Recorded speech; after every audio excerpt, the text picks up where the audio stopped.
সামনেই লোকসভা নির্বাচন, আর ঠিক তার আগেই বীরভূমের তারাপীঠ মা তারার মন্দিরে পুজো দিলেন তৃণমূলের সাংসদ শতাব্দী রায়।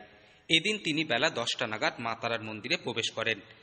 বেশ কিছুক্ষণ তিনি মা তারার গর্ভগৃহে থেকে মা তারার পুজো দেন। প্রসঙ্গত 2009 সাল থেকে দীর্ঘ 3 বারের সাংসদ রয়েছেন তিনি। প্রত্যেক বছর লোকসভা নির্বাচনের আগে তিনি মা তারার মন্দিরে পুজো দেন। এর পাশাপাশি তিনি আরও বিভিন্ন তীর্থক্ষেত্রে পুজো দেন।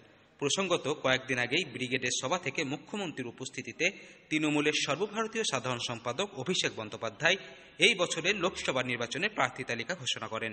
সেখানে বীরভূমের লোকসভা কেন্দ্রের প্রার্থী হন শতাব্দী রায় এবং বোলপুর লোকসভা কেন্দ্রের প্রার্থী হন অসিত মাল।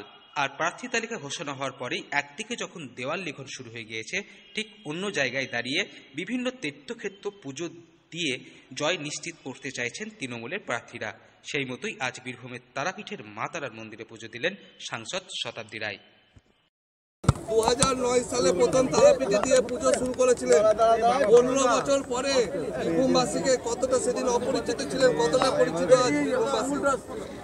সেবার 2009, 2014, 2019 এবং 2024 প্রত্যেকবারই তারামার এখানে পুজো দিয়ে শুরু করি এবং তারামার আশীর্বাদ আছে বলেই আমি বীরভূমের ক্যান্ডিডেট হতে পেরেছি এবং আমি সেটা মনে করি। আর 2009 সবটাই অপরিচিত ছিল। আমার মনে আছে যে একটা, আরে ও কথা বলে যাক, তাহলে ওরটা শেষ করো। ঠিক হয়েছে? ফ্রেম টেম ঠিক করেছো? তো তখন তো মানে বন্দে মাতরম শুনেই শিহরণ হয়েছিল যে এরম একটা অন্য জগৎ। প্রথমে তিনি মা তারার মন্দিরে পুজো দেওয়ার পর সেখান থেকে ফুলিরডাঙ্গা মাজারের শরীফে গিয়ে চাদর চাপান। বীরভূমের প্রার্থী তথা অভিনেত্রীকে দেখার জন্য সাধারণ মানুষের ঢল ছিল একদম চোখে পড়ার মতো। সাংসদ তথা অভিনেত্রী শতাব্দী রায় এলাকার মহিলাদের সঙ্গে হাত মেলানোর পাশাপাশি নিজস্বী তোলেন। সেখানে এবং মানুষের ভালোবাসা, সেটা বীরভূমের মানুষের উচ্ছ্বাস, সে ভালোবাসা এখন অনেক বেশি। আমি সবাইকে জানি, তোমাদের মুখগুলোকে চিনে গেছি, তখন আমার অপরিচিত ছিলে, সেরকমভাবে সবাইকেই আমি চিনে গেছি। আমার এত বছরের জীবন বীরভূম কেন্দ্রিক হয়ে গেছে। দিদি, এতদিন পর অনুব্রতহীন জেলায় আপনাকে এবার দাঁড়াতে হচ্ছে, তার ভোট কৌশলী, সেই ক্ষেত্রে কতটা এবারে নতুনত্ব থাকবে?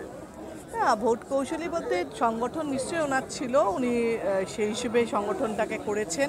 তার সংগঠনের মানুষগুলোও আছে, তার ভাবনাতেও সেই মানুষগুলো রয়ে গেছে। তারা তার মতনই ভোট করবে এবং তারা এতদিন ধরে রাজনীতি করেছে।